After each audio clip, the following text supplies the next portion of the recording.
It started out as a warm October, and Derrell, it seems like cattle markets are always impacted by the weather. Are we seeing that right now? Well, there's a number of factors going on right now, I think. If you look, certainly here in Oklahoma, we have had lots of warm weather.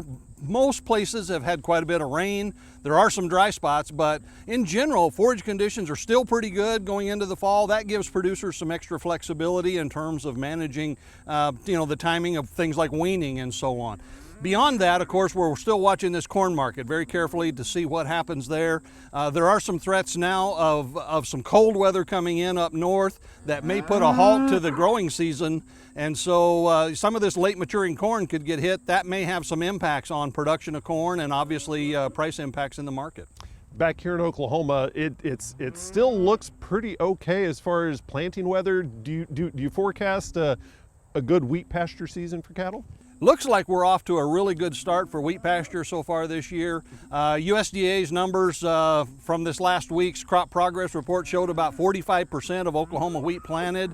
That's ahead of the 5-year average. They suggest about 5% emerge. That's going to change very quickly. Again, with these warm conditions, this wheat is coming up quickly. So I think we're off to a good start on wheat pasture. I've heard anecdotally of at least one instance where a producer thinks he's within a week or 10 days of turning out on wheat. So some really early planted wheat. Probably the biggest thing producers are keeping an eye on with early wheat, there's always the threat of pest problems. So armyworms, grasshoppers, things like that will be probably the biggest challenge to making sure that we continue to see good wheat pasture development. We always have to have some type of fun in there whenever it comes to there's always a problem. Well, and speaking of problems, back in August there was a problem with a fire at a packing plant in Kansas. Are we still seeing residual effects of that in the market? We are still seeing some impacts in that on the price side of things, but they are fading as we expected. Again, it's kind of like that big rock in the pond, and the ripples are getting farther away now and getting smaller. If you look at slaughter rates since then, the packing industry really did a good job of sort of using emergency actions, if you will, to keep slaughter rates up. Box beef markets went through a bubble up because of the interruption in fresh meat supplies. That has come back down and is really pretty much out of that market entirely. Feeder cattle markets gap down. They've bounced back for the most part. I think we're past most of the impacts there in both the futures and cash markets there.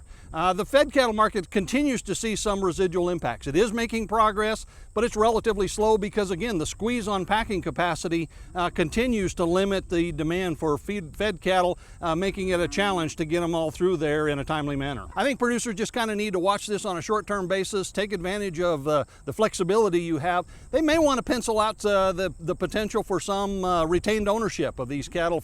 If they've got excess forage, there may be some decent potential to keep these calves and put a little more weight on them as stocker cattle. Okay, thank you very much. Derrell Peel, Extension Livestock Marketing Specialist here at Oklahoma State University.